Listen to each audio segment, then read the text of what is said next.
Firstly, I'd like to thank Jeeny and Bractlet for sponsoring this tech talk. Hi, my name is Jeon, and I'd like to present to you this tech talk on WebAssembly. So there are a few talking points I'd like to go over. The first is going to be the overview. Then we're going to do the context. Then we have a few models we want to go over. We're going to go over a few of the features of WebAssembly that I think are particularly nice. After that, we're going to go over how we're going to console log a few different things in different languages so we can kind of compare what WebAssembly is actually like.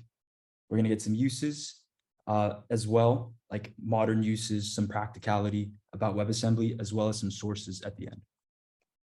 So just diving straight in, what is WebAssembly? WebAssembly is a low-level binary format compilation target. And I know that sounds a little crazy to hear at first, but here's what it means.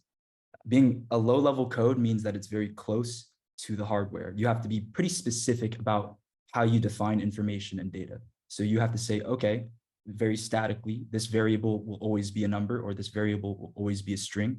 And since it's close to the hardware, you need to understand like the CPU, the way memory is stored, and have to identify, okay, let's store this piece of data over here on the CPU, or let's allocate this much for this variable. So it's very, very close to the hardware. Also, as a binary format, it's not very human readable. It's written in zeros, ones, a few letters here and there as well. And as a compilation target, it serves as a, not to be redundant, but something you want your code to be compiled into. It's going to be transformed into this WebAssembly code. So it's not exactly a language, but it is a binary format code with a lot of properties that are similar to languages as well as assembly. So why do we want to have this weird compilation target? Well, what it does is it enables web deployment for high-level languages like C, C++, Rust, Python, Java, Go, a bunch of the sort. So that way you can have a lot of the other functionalities of different languages as you're coding for these things. It's not meant to be a replacement for JavaScript at all, but by having all of these different languages be able to be compiled into a very low-level binary format, you're able to increase the productivity tenfold. So before we really dive in, I kind of want to go over again what compilation targets are. Most high-level languages do compile into something, right? So C and C++ often are compiled into .exe files. We've seen them a lot on Windows. And a lot of that is actually machine code, meaning it's binary code, zeros and ones. In your native language, it might be x86 based off of what your hardware is. But a lot of these different files are eventually broken down into machine code that is understandable by the lowest level. On the other hand, stuff like Java and Python are often compiled into something like bytecode, which isn't broken all the way down into machine code. And then those kinds of sorts of things are sort of read out in virtual machines as well. So these compilation targets are ultimately the end goal for a lot of these high-level languages. So once you have your program running, you compile it into your compilation target, whether it's a .exe or bytecode, and then you usually sort of stay on that computer for those languages. The interesting thing about WASM is, or WebAssembly, is it's designed specifically for the web. So as far as we know, JavaScript is of the most dominant language on the web as of now. And it's not meaning to compete with JavaScript by any sense, but it is a compilation target designed for use on browsers and the such. So with that being stated, I like to go a bit deeper into the context a bit about and the history about what happened before. So looking at JavaScript and the web,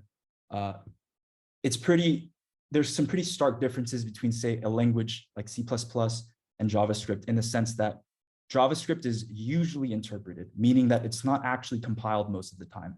Most browsers have like a very native, innate V8 engine, like that's Chrome, for example, that will automatically sort of interpret the code line by line, almost live as it's going, right? So it's not compiled before, it's interpreted as it's going.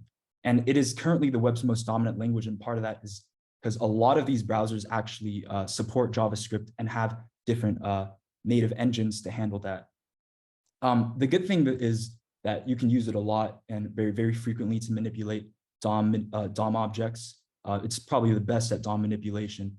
There are a few other things that you can do to add functionality to websites, but it has pretty poor heavy performance, meaning if you wanted a browser to be able to maybe process videos on a high level or run a simulation, it's not cut out for that kind of job. And in that sense, we do want to sort of look towards something else, which is when we go to WASM's or WebAssembly's conception. So WebAssembly was created in 2017, but it was sort of the idea started in 2015, and it was made by Mozilla, Google, and Firefox as a sort of team to not overthrow JavaScript by any sense, but to offer a fourth line of I guess, support for the web on top of HTML, CSS, and JavaScript. So I want to make that clear. This is not aiming to replace anything, but there are definitely a few features on a few sites that need to be run using WebAssembly to a certain degree. So here are the sort of two side-by-side models I wanted to compare.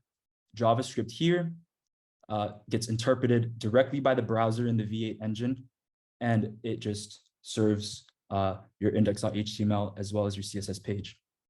So the other model is you have something like C, C++, Rust. It gets compiled by something like Emscripten or Venerian, and it's turned into this raw binary format that is, once again, I guess, technically compiled once more into WASM's native machine code, which is going to be pretty much adapted to whatever hardware you have and whatever native code you have that you're running on your computer. And then it'll use that processing power to actually serve the web. So in that sense, it has much more capability and power. So let's go on to some of the features of WebAssembly. And I think some of the benefits will start to become pretty clear, as well as, and I will mention a few of its slight drawbacks as well. So for speed and control, it's absolutely one of the best things out there. As a very low level binary language, it doesn't get much faster and more control than that. The more translation process or the higher level a language is, something like JavaScript or even more than that, Python, it's going to get slower since there's more translation, there's more for the computer to really do and think about. So having it at binary is very good. Having it very close to the hardware as well is extremely good for that kind of control and assigning the data specifically to where you want to go on the CPU, for example, or like marking out your own data. The static code aspect is also really nice for speed and control, as well as the hardware, just because if you have things static, they're a lot more, I guess, trustworthy in that sense, and understanding that hardware as well. You have the immense control over the way things are done. Also, the compile code is much better optimized as well. So once you start compiling stuff, the engine itself is you can run much better optimizations for that kind of native code that it'll eventually compile into. So the speed is much quicker as well. In terms of security, WebAssembly has its own like native sandboxing method where it has its own memory isolation, where you can't really access stuff outside of it unless it's directly put in. And as well as it's also static. And in this compilation process, there's a lot of checking going on where if you have code in C++, it'll check it for a ton of errors before compiling it and validating it and then turning it into WebAssembly binary code. So in that sense, it is much more secure and has multiple like natural checks along the way. There's also more language support as well. It supports C, C++, Rust, Java, Python, Go, PHP. It even supports JavaScript, although I think it does. I think there's not too much practicality for it. And it's also not meant to replace JavaScript. It's supposed to be run alongside JavaScript for the most part. For the WASM text format as well, this poses another question, right? Where if this code is essentially in binary format, zeros, ones, Fs, whatever, these random assortions of text, how do we then edit the WebAssembly code if something goes wrong in there? There is something called a WebAssembly text format, and this is also much like assembly, a low-level language structure where you have to assign things, but the only difference is it's human readable.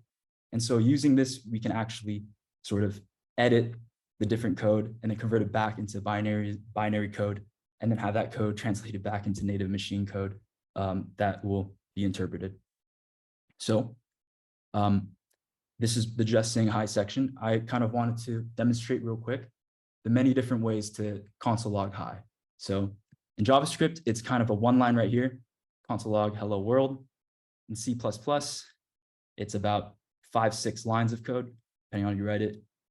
And in assembly right here, I don't want to count that, even though it's probably just countable, but it's a lot more lines of code.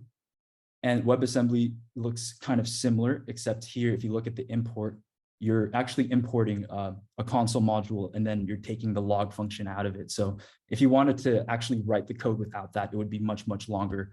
And then this is the actual raw WebAssembly, because this is the WebAssembly text format up here, the one that looks readable. And then the raw WebAssembly code is,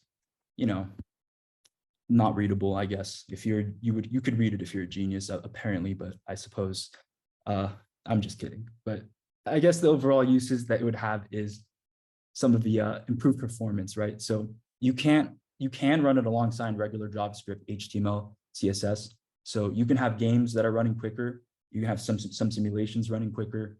You can have video processing.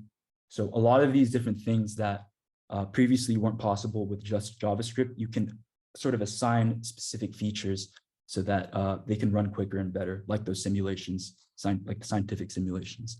There are other languages as well that you can, again, use with WebAssembly. So that means that you can reuse code if you've coded something in Python, or you can ask your developer friends in C++ to help program your website.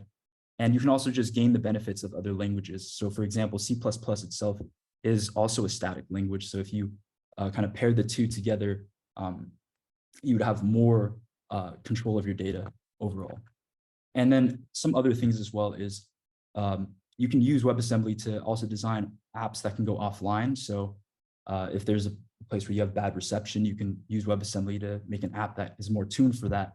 And in terms of how compatible it is with the rest of everything we have out there, 95% of the global market supports WebAssembly. So that is a decent number. A lot of the websites we see right now are currently running on WebAssembly and are doing much better things overall.